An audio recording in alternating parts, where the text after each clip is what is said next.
حسام ميدو، مساء الخير. مساء الخير يا سيد. مساء الخير يا ميدو. ايه الاخبار؟ عامل ايه؟ اخبارك ايه؟ عامل ايه؟ كله تمام؟ الحمد لله. طبعا انا سمعت كلام الحاج عامر معاك. وعايز اقول له بس حاجه، هو ليه بيفرض النيه السيئه؟ ليه ما بيفرضش النيه الطيبه؟ هو ما فرضش نيه يعني سيئه خالص، بالعكس. لا يعني ليه هو متاكد ان الحساب ما اتسرقش؟ لا هو ما قالش كده خالص. يعني الحساب قلت انا طلعت بقول له الحساب تم اختراقه، وانا تقدمت ببلاغ لمباحث الانترنت. على فكره هو ما قالش كده ميدو.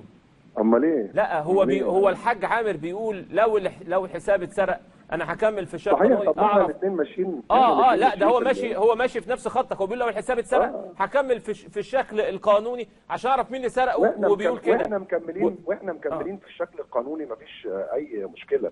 لكن النقطه الاهم سيف، واتمنى ان الحاج عامر يكون لسه بيتفرج، ان النقطه اللي انت اتكلمت فيها، ان لو الحاج عامر او اسرته الكريمه تاذوا باي شكل من الاشكال مما كتب، فانا بقول له يا حاج عامر حقك عليا، ما تزعلش. ده الكلام اللي انا بقوله. وده كلام محترم جدا الحقيقه. يعني ده اللي يهمني على فكره. انا لا يهمني قصه القضائيه ولا يهمني قصه اتحاد الكوره، انا اللي يهمني الموقف الانساني. انا ما رضاش النهارده ان راجل كلنا بنحترمه، وراجل كبير وراجل كبير مقاما وكبير سنا، واسره محترمه جدا الحقيقه، واسره طبعا محترمه، وكلهم فوق دماغي من فوق، ومحدش جاب سيرتهم نهائي. يعني ما حدش جاب سيرتهم نهائي، ولا ميدو ولا غيره ولا اي حد، ان الناس تبقى باي شكل من الاشكال زعلانه. وانا راجل طلعت مديت ايدي وقلت قلت يا حاج عامر ان انا لو في اي سوء فهم، انا راجل بقول لك حقك عليا ما تزعلش. كلام محترم. وقلت لك ان انا راجل لو عايز ان انا اجي لك اسكندريه واقعد معاك احنا بقول لك يا ميدو، احنا هناخدك ونروح اسكندريه ونروح ندمر الحاج عامر في اكل سمك وجمبري. انا كده قاعد اسبوع يا عم. انا سيف، انت عارف انا يعني لو في خلاف في العمل، وفي خلاف في اداء الشغل، وفي خلاف في حاجات ثانيه، عمري ابدا ما اتطرق للحياه الشخصيه بتاعت حد. دي حقيقه. ولا اعرف اصلا انا اي حاجه عن الحياه الشخصيه بتاعت الحاج عامر. دي حقيقه. يعني انا ما اعرفش اي حاجه عن الحياه الشخصيه بتاعت عن الحاج عامر، الا ان هو راجل محترم، ومن راجل محترم، واسره الحقيقه اسره محترمه. دي الحاجه الوحيده اللي اعرفها عنه. فالنهارده لما الحساب يتسرق وحد يكتب كلام عن حد، ازاي ان يتقال ان انا زعلان؟ كان ليك موقف قبل كده يخص برضو اعتقد وانت في بره مصر، برضو في نفس موضوع الحساب ده، يخص حد برضو مسؤول في الزمالك، صح؟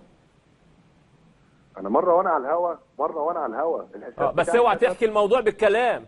ايوه، الحساب بتاعي سب مرتضى منصور وانا على الهوا.